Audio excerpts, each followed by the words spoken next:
Bonjour à tous et bienvenue dans cette chronique taraborienne. Une chronique taraborienne au cours de laquelle on va s'intéresser à ceci, Open Quest, deuxième édition, qui a été traduit par le Scriptarium et qu'on peut retrouver, je vais vous dire ça, moi je crois que je l'avais trouvé sur indescent.fr. Voilà, si vous souhaitez le commander. C'est de la couverture rigide, on est sur un ouvrage qui fait pas loin de plus de 300 pages, hein, à vue de nez comme ça. Alors il y a un petit problème de numérotation au niveau des pages, voilà. C'est sur le côté, on pense pas toujours. 260 pages. Alors qu'est-ce que c'est que ce jeu Open Quest et pourquoi j'avais envie de vous en parler? C'est un jeu, je trouve, qui est très bien fait, notamment pour de l'initiation. Vous voyez que dès la couverture, on a ces espèces de guerriers un peu grecs qui indiquent qu'on va un petit peu faire de l'antique. Alors en fait, pas tout à fait. C'est d'ailleurs ce qui est où il y a pour moi un petit décalage. En termes de règles de jeu, on est sur quelque chose qui part du BRP, hein, du Basic Role Playing Game, avec donc des compétences, des pourcentages, les fameuses caractéristiques. Et c'est une version un petit peu simplifiée, on peut le voir comme une version simplifiée de Mithras ou de RuneQuest, en fait. Et je trouve que c'est un jeu qui est attachant, parce qu'il a il y a une partie avec un petit univers. Enfin, c'est vraiment un jeu, j'ai fait peu de parties, j'ai dû jouer 2-3 fois, c'était avant de lancer ma grosse campagne de 2 ans, le Cercle des Érudits, donc ça remonte déjà à 5-6 ans, ça fait facilement même peut-être 7 ans que je n'y ai pas joué. J'avais fait à l'époque 2 parties, avec des joueurs qui connaissaient pas trop, donc je trouve que c'est un bon jeu pour initier les gens, parce que c'est une espèce de RuneQuest simplifié, mais ça marche très très bien. Ça tourne, ça fonctionne. Des fois, il y a des petites choses qui peuvent un peu heurter, mais si on passe au-dessus de ça, c'est un jeu qui fonctionne très bien. Alors, je vais pas vous faire le détail, si ce n'est vous expliquer un petit peu. Donc, la création de personnages, on peut tirer des dés ou il propose une méthode de répartition. Puis on vous invite à réfléchir à un concept de personnage. Donc ça, c'est toujours bien vu. Les jeux qui s'attachent à des mécaniques de création comme ça qui font appel à votre imagination, c'est assez fertile. Généralement, on le retrouve dans les parties plus tard. Ça oblige les joueurs à faire un petit travail qui est en fait prendre un peu d'avance sur le moment où ils vont devoir incarner leur personnage en partie. On a ensuite des attributs. C'est des valeurs dérivées, ça correspond aux valeurs dérivées de RuneQuest, donc les modificateurs aux dégâts, le mouvement, les points de magie, les points de vie. Voilà, on détermine donc les points de vie, je vais prendre l'exemple, taille et constitution, diviser le tout par 2, arrondi au supérieur. Vous voyez, on est en terrain connu. En termes de maquette, je vais vous faire voir quand même l'intérieur. Et certes, c'est du noir et blanc comme ça, c'est un peu austère quand même, hein. Voilà, c'est vraiment axé sur la transmission des règles, beaucoup plus que le livre de collection, en fait. Donc voilà, il faut savoir ce qu'on a avec ce truc-là. Bon, c'est du bon papier, une couverture rigide. Donc, je passe sur la suite. On a un exemple pour nous expliquer un petit peu comment créer le personnage. Donc ça, c'est quelque chose assez courant également. C'est pas mal, ça permet de suivre pas à pas la création de Rurik. Et après, on a les concepts. Pour les options de création, là encore, c'est assez bien vu, je trouve. On fait appel à des archétypes, dont les noms, vous allez voir, parlent d'eux-mêmes. Le guerrier barbare, l'amuseur itinérant, audacieux et flamboyant, le moine errant protecteur des pauvres, le pillard nomade, le loup des mers, l'érudit curieux et audacieux, le vétéran de la garde impériale, l'apprenti sorcier opprimé, le voleur furtif et sournois, le marchand opportuniste. Alors ça encore, c'est tout bête, mais ça peut paraître même un peu simpliste comme ça, mais en fait pour l'initiation c'est très pratique, parce qu'en fait dans ces petits noms avec ces adjectifs, ça précise dans la tête du futur joueur un petit peu comment il va pouvoir positionner son personnage. Après, c'est un jeu à compétences. Donc voilà, on a quelques exemples de compétences. Vous pouvez réaliser des prouesses. C'est lorsque le résultat du dé est égal ou inférieur à 10% de la compétence modifiée. Voilà, ça correspond à dans Ukulele, qui est un jeu antique également, ce qui s'appelle une tranche. Donc là, le nom, c'est prouesse. Et généralement, ça vous donne droit à des bonus, un peu comme un critique. Donc il donne des idées de bonus. La tâche est accomplie plus rapidement. La tâche est accomplie avec un plus haut degré d'expertise que d'habitude. La tâche est réalisée avec panache, impressionnant les témoins de la scène. Le personnage obtient des informations supplémentaires ou comprend mieux la tâche. Dans le même ordre d'idée, vous avez les maladresses. Lorsqu'elle est 2d10 indique 0, cela fait 100, une maladresse. Et là, la tâche prend 2 fois plus de temps, etc. Je ne vais pas tout redérouler. En gros, vous connaissez le principe. Vous avez des modificateurs de difficulté. Là encore, c'est un peu à la serpe, mais ça a le mérite de fonctionner. Facile, plus 50. Simple, plus 25. Moyen, 0. Difficile, moins 25. Très difficile, moins 50. Voilà, vous avez quelques cas qui sont explicités concernant les succès impossibles et les échecs automatiques. Si la compétence testée après application des modificateurs est égale ou inférieure à 0, le test de compétence échoue automatiquement. Par contre, un test de compétence réussit automatiquement si la compétence testée après application des modificateurs est égale à 100. Donc en fait, le 0 est éliminatoire, le 100 est voilà, forcément une réussite. C'est pas mal aussi, en partie ça donne des choses assez fluides, on peut bien rester dans la narration avec ce genre d'outils, qui plairont pas à tout le monde. Certains vont trouver que c'est un peu trop à la serpe, mais encore une fois, il faut le juger à l'aune d'une partie. Si vous faites une partie, vous verrez que c'est pas si dérangeant que ça, et que ça permet de beaucoup fluidifier les résolutions. Très très bien fait encore une fois, c'est l'accompagnement par exemple, là on va vous expliciter quand utiliser les modificateurs de difficulté, etc. etc. Comment doit-on traiter les compétences très élevées. Voilà, ensuite on arrive sur l'incontournable description des compétences qui parle d'elle-même, combat sans armes, conduite, connaissance, culture, connaissance de la nature, athlétisme, artisanat, tromperie, négoce, langue, magie commune, mécanisme, navigation, perception, performance, persévérance, sorcellerie, tromperie. Voilà. Vous avez également des compétences optionnelles pour ceux qui trouvent le jeu un peu light, qui veulent en rajouter. Je ne me rappelle plus, je crois même pas que j'avais rajouté des compétences. On était vraiment dans la version pure du jeu de base. Ensuite, un petit chapitre sur l'équipement qui commence par présenter un petit peu l'économie du jeu, donc la disponibilité des marchandises, les monnaies, le troc, les complications quand on veut faire du négoce et des échanges commerciaux. Une petite liste d'équipements, bon là, bon vieux tableau, vous voyez qu'ils n'ont pas fait dans le détail, on a essentiellement des armes en fait. Donc là encore, c'est très concis, il n'y a pas 30 000 armes.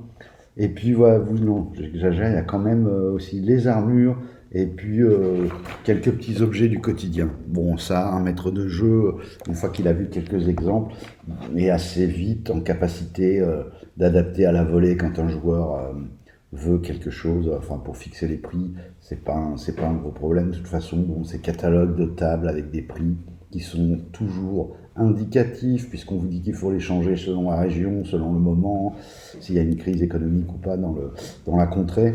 Donc ça suffit, ça va très bien pour... ça fonctionne, quoi. Les combats, comme d'habitude. Alors, inutile de dire qu'on est sur du BRP, donc comme tous les jeux du BRP, le combat est dangereux. On peut vite mourir. Les différentes actions de combat, une attaque sans armes, une attaque avec armes, on a droit à une réaction également qui correspond grosso modo à une esquive ou une parade. Les combats à distance, se mettre à l'abri, tirer dans la foule, on retrouve vraiment des concepts voilà, qui qui sont connus des joueurs de jeux de rôle. Il n'y a pas de, c'est pas un jeu qui est exaltant par le côté novateur ni quoi que ce soit. Moi, je trouve c'est un modèle dans le sens de montrer qu'avec peu, si c'est bien pensé, on peut faire quelque chose qui tourne. Voilà. Et à contrario, avec beaucoup, moult détails, etc., quand c'est mal pensé, on arrive à des jeux que moi j'appelle les jeux à lire, qui sont très chouettes au niveau des bouquins, etc., mais qui sont juste... enfin, personnellement, c'est pas ma tasse de thé pour faire des parties. Vient ensuite des exemples sur les parties en elles-mêmes. Alors ça, je trouve ça aussi très intéressant pour les maîtres de jeu débutants qui veulent initier des tables ou qui sont eux-mêmes pas des maîtres de jeu trop avancés. On va prendre le concept de la quête et on va vous expliquer un petit peu comment la quête, qu'est-ce qu'une quête, comment ça s'organise. Du coup, ça permet de voir un peu le plan type d'un canevas de partie, ce qu'on peut faire en scénario. Phase de jeu, le développement, qu'arrive-t-il pendant la quête, etc. Voilà. Les points d'héroïsme, enfin l'amélioration des personnages. Donc vous avez des points d'amélioration, c'est pas comme à l'appel de Cthulhu ou à RuneQuest, vous ne testez pas la compétence. Vous avez des points et quand vous utilisez un point, vous payez avec un point d'amélioration, vous avez le droit d'augmenter de 5% une compétence. Donc c'est pas mal, ça permet vraiment de petit à petit à amener son personnage vers là où on veut. Bon, après c'est la question de tout ça, c'est est-ce que c'est souhaitable ou pas, comme modèle de pouvoir permettre aux personnages de vraiment être uniquement sur leur volonté d'amener leur personnage à un endroit.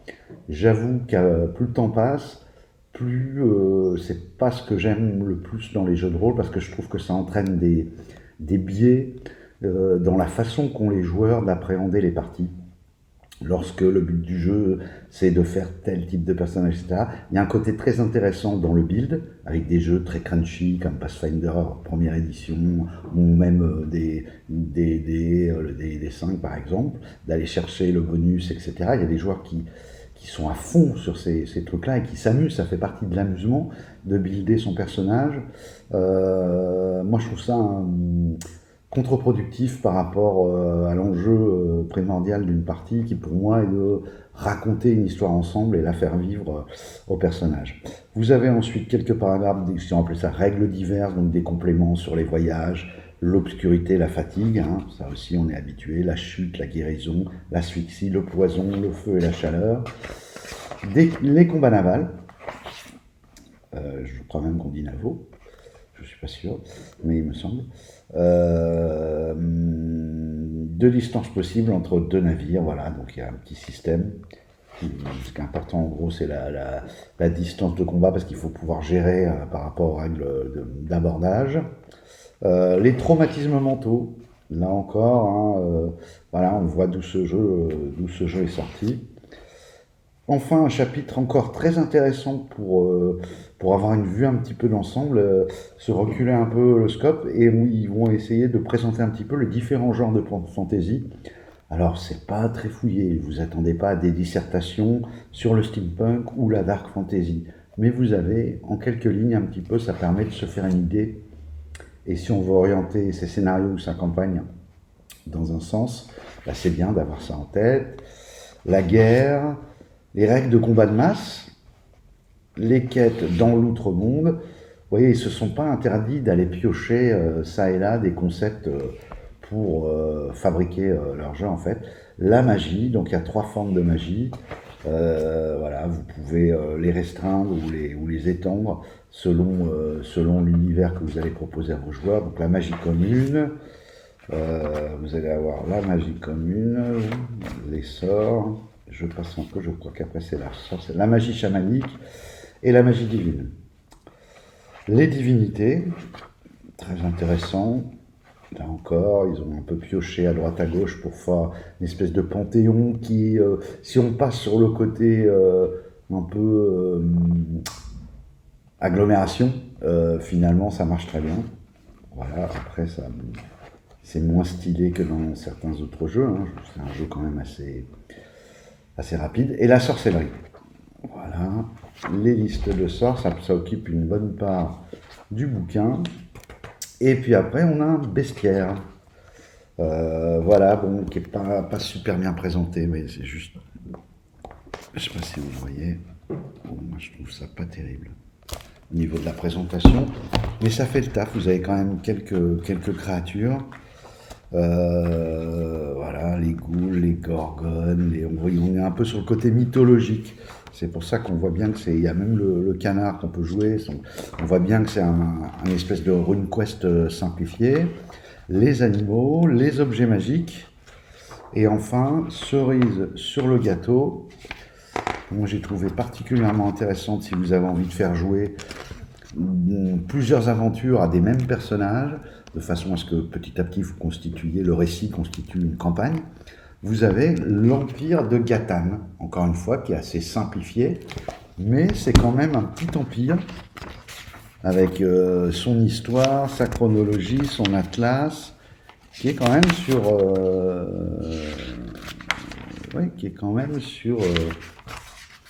allez, 233 à 242, vous voyez. Donc il y a de quoi faire jouer, c'est prenable clé en main, vous n'avez pas à passer des heures à comprendre le background, c'est assez fertile, tout permet de mettre en scène des aventures, donc moi j'aime bien, c'est ce côté-là, j'avais eu un petit coup de cœur pour ce jeu, parce que je m'étais dit finalement, là on a tout en très peu de pages, et vous avez une petite quête, une route périlleuse, donc ça encore une fois, c'est plutôt en plus, on a un scénario qui est relativement bien développé, voilà, jusqu'à sa conclusion. Et enfin, on termine par un index. Donc voilà, OpenQuest, moi je recommande vraiment à tous les gens qui... par exemple, ça peut être intéressant si vous n'avez joué que à des jeux qui tournent des 20, de voir sur un jeu très simple, qui ne va pas vous demander beaucoup de travail pour vous l'approprier et mettre en place une partie, ce qu'on peut faire avec un autre système que le D20, dont une des principales caractéristiques de ces autres systèmes, c'est qu'en réalité les combats sont vite beaucoup plus mortels, parce que vous avez beaucoup moins de points de vie. Hein, vous allez avoir 12 points de vie, etc. Il y a quand même, je crois, les grandes armes, il y a une arme qui fait 2d6 de dégâts. C'est-à-dire que voilà, si vous avez 10 points de vie en un coup d'épée, vous êtes adieu. Donc ça permet de faire des scénarios où l'un des buts pour les joueurs va être de se trouver comment démêler l'intrigue et passer les challenges sans avoir recours de combat. Donc c'est au combat, pardon. C'est donc une proposition radicalement opposée des jeux à la Pathfinder et D&D, où, quand même, il faut bien le reconnaître, ces jeux invitent à friter tout ce qui se présente. Ce qui peut être très rigolo aussi. Hein. Je fais pas de... Il y a plusieurs chapelles, voilà. C'est intéressant de varier aussi de temps en temps les jeux auxquels on joue. Je voulais vous parler de ce jeu-là, voilà, parce que moi, j'avoue que voilà, j'ai pris du plaisir à le découvrir et à faire jouer. Et par son côté, un seul livre, et on peut faire jouer... vous pouvez faire une campagne sur 2 ans, hein, avec, si vous avez de l'imagination, avec un tel jeu, et vous perdrez pas vos joueurs. Il va pas y avoir ce problème aussi de joueurs qui deviennent trop puissants, comme par exemple dans les D&D-like, ou passer le 10e niveau. Faut bien reconnaître, c'est un petit peu moins intéressant, parce que les combats durent des plombs, les personnages sont extrêmement puissants, donc vous êtes obligé vous-même de monter le niveau de l'adversité, et c'est un peu une course à l'échalote, qui je trouvais pas du tout profitable aux enjeux primordiaux d'une partie de jeu de rôle. On passe un peu à côté de l'histoire pour faire du combat. Donc voilà, vous pouvez tester, moi je vous le recommande, essayez-le. Je sais pas s'il est téléchargeable en PDF, je pense que oui. Donc sur le site indécent.fr, et puis moi je sais plus le prix que j'avais payé ça, mais c'était vraiment très raisonnable pour un jeu en un manuel, où on a tout dedans pour pouvoir faire des parties. Voilà, j'espère que cette vidéo vous a plu. J'en profite pour vous rappeler, si vous êtes intéressé pour participer à des parties, Je mettrai un lien vers ma vidéo de rentrée où j'explique un petit peu tout ça. C'est très simple, ça ne vous engage à rien dans un premier temps. Vous m'envoyez un mail à chroniques oubliées, vous voyez, c'est fou, à chroniques étranges au pluriel, chroniques.étranges@gmail.com, et du coup vous recevrez le listing des parties. J'ai déjà quelques inscrits, ce serait pas mal qu'on soit un petit peu plus pour façon à ce que je puisse constituer des tables un peu plus homogènes. Je pense que l'expérience sera plus profitable pour nous tous. Je pense que je vais lancer les premières propositions de parties vers la fin du mois. Voilà, et très vraisemblablement, ce sera une partie de Call of Cthulhu. Voilà, j'espère que cette vidéo vous a plu. N'hésitez pas à la partager, à vous abonner. Et merci à vous. À bientôt, au revoir.